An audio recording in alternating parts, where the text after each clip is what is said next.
बिदिखौ एसेबा मिन्थिखाबाय जानांगौ रायजोफोर सिगाङाव नुनानै मानि सायाव जागोन नङा होमबा पर्ट बरजारायाव नङा होमबा जोंनि बर'फोरनि नङा होमबा आदानि कम्पानि बानायनो हा होनो नागिरदों जायखौ लानानै बर' रायजो राजाफ्रा बयबो जयै ओंखारदों नङा होमबा लोगोसे बिथांमोना दा सोलिबाय थानाय बिपिएफ सरकारखौ आदानि कम्पानिनो बे हाखौ होनो नागिरनायनि फारसे गोख्रों नङा होमबा एक्सन लानो फोरमायदों रायजो राजाफ्रा थ' रायजोफोर भिडिअखौ नायलांदो सिगांनि समाव गोबां इउटुबारफोराबो भिडिअ बानायना हगारदोंमोन गोबां रायजो राजाफ्राबो खबर लाहैदोंमोन सिगां इउपिपिएलआ सरकाराव थानाय समाव दा बिपिएफ सरकाराबो इउपिपिएल सरकाराव थानाय समाव बे हाफोरखौ जाहाथे कम्पानिनो बै आदानि कम्पानिनो होआ बिनि थाखाय बिसोरबो गोबां नाजादोंमोन जायनि उनाव नाजानायनि उनाव बै कम्पानिनो हाखौ होनाय जायाखैमोन दा बिपिएफआ दा सरकाराव फैनायनि उनाव बै जे जाथाय जानाय पर्ट बरजारायाव होमबा रायजोफोर सिगांनि समावथ' एक्सन लादोंमोन दा गावसोरनो सरकाराव दं एक्सन लागोन ना लाया होमबा रायजोफोर बेखौ लानानै रायजो राजाफ्रा गोबां ओंखारबोदों आरो ससियेल मिडियानि गेजेरजों रायजो राजाफ्रा खावलायहरदोंदि जाहाथे बै आदानि कम्पानिनो हा होनो नागिरनायखौ जाहाथे होबथायो दानि सरकारा बेनि थाखाय रायजो राजाफ्रा गुरै खावलायदों रायजोफोर नैबे भिडिअजों नायलांदो आरो जेसे हायो शेयार खालाम जाहाथे जोंनि बर'नि बै हाखौ गुबुन हारिनो होआ गुबुन कम्पानिफोरनो होआ नोंसोर मिथिखागौ बिसोरबायदि कम्पानिनो होनानै दिनै दिल्ली मुम्बाइआव माबायदि जागासिनो थ' रायजोफोर भिडिअखौ नायलांदो आरो मोनसे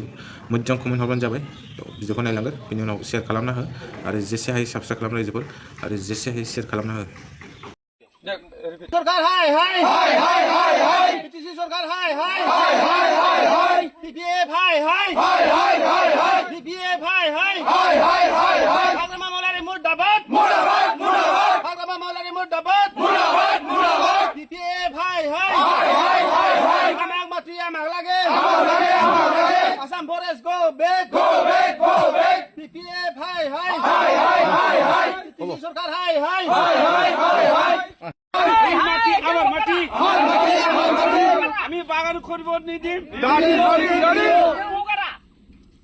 Assam forest go back Assam forest go back আমার মাটি আমাক লাগে লাগে আমি ঠেস দিম আমি মাটি এরিনে দিম बुंनो थाङोबा जोंनि लकेल बिटिसि मनमोन बायद'आ 5 बोसोर सिगां एमसिएलए आव थानानै सरकार सलायनो हायाखैबाबो बिथाङा दिनैहाय बै थांनाय बोसोरनि जेनाखि बासबारि रुपसि आदानि कम्पानिनो हा फाननाय प्रमटखौ सोंखारिनानै बिथाङा बेखौनो बन्द खालामदोंब्ला दाथ' बिथाङा सरकाराव दङ दा बिपिएफ सरकारा दिनैहाय बिटिसि सरकारा दिनै गिदिंनानै फैफिनबाय दा बिथाङा जोंनि हाखौ होबथानांगौ होननानै जों बिथांखौहाय खावलायनाय थाबाय मानो होनना बुङोबा दिनै गावनि सरकाराव फैनानै उल्थायै फिर खनसे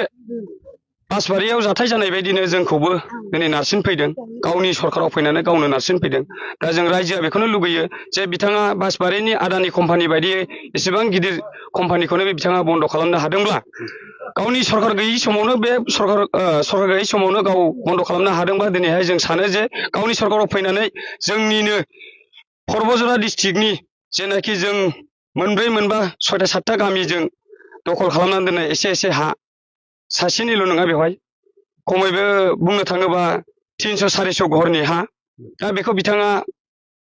गावनि सरकाराव थानाय हिसाबै दा बेखौ बन्द खालामनांगौ होननानै जों बिथांखौ हांख्रायो दा गावनि सरकाराव थानानै हांख्रायो बन्द खालामनांगौ होननानै जों बेखौनो लुगैयो दा बिथाङा जे जोंनि ट्राइबेलनि हाखौनो गावनो बुंदोंमोन जेनाखि गावनि एमसिएलए बिटिसि इलेक्सनाव बिथाङा बुंदोंमोन गामि गामि गिदिंनानै जोंनि बिटिसिखौ बासायगोन होननानै बिटिसि बासाव होननानै बिटिसि बासाव होननानै गाव बुंदोंमोन गाव बुंनाय बायदि दिनैहाय खामानिखौ मावनायखौ नुहुराखै जोङो दा जोंनिफ्राय बेखौनो बुङो खावलायनो सानो जों रायजो राजाया बेखौनो खावलायनो सानो जोङो बिथांनिफ्राय लुगैयो फिसा मोनसेल' खामानि जाहाथे बियो बिथाङा मनमोन बायदियाव बिथाङा जाहाथे बे खामानिखौ बन्द खालामनांगौ आरो बन्द खालामथारनांगौ नांगौ जायोबा आरो खुद्रिसारनांगौ जों खुद्रिसारबावगोन थेवबो बिथाङा बे खामानिखौ बन्द खालामनांगौ जों बागानखौ खालामहोआ आरो जोङो बेयाव ओरैनो रायजो जानाया 40-50 बोसोर रानिं सोलिबाय जोंनि आबै आबौमोनहा बेखौनो आइ आफामोनहा दखल खालामनानै दोनदों जों बेखौनो एसे एनै मावनानै जों फिसा फिसौफोरखौ फोथांना लाखियो बे फरायसा फैनाया जाबाय दाखालि मा मास मोनलाय बे थारखौ जायखिजाया जों गोसोआव गैला नार्सारि खालामफैनो एवदोंमोन एवनायाव जों रायजोफ्रा ओंखारनानै बिसोरखौ होबथादों होबथानानै बे बुंबाय आरो जोंथ' बेयाव जेबो बुंनो हाया रेन्जाराव थांदो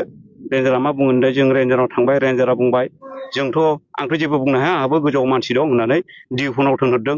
डिफुनाव थांनानै डिफुजों रायज्लायबाय डिफु होनदों आंबो मा बुंनो बेखौलाय नोंसिनि लकेल EM दं बेनाव नोंसोर मा इनफरमेसन हैनानै मा बुङो बे होननानै ओमफ्राय जों EM-नाव लकेल जोंनि EM-नाव मुनमुन बायदेवनाव थांनानै क'क्राझाराव खस्थ' खालामनानैबाबो थांनानै जोङो मेम'रेन्डाम गथायहैदों जाहाथे जोंनि बे हायाव 100 हेक्टारा जाने जोंनि न' खाथियाव जाने बागान जानो मोना होननानै जों बेनो मेम'रेन्डाम गथायहैदों आरो बायदेवनो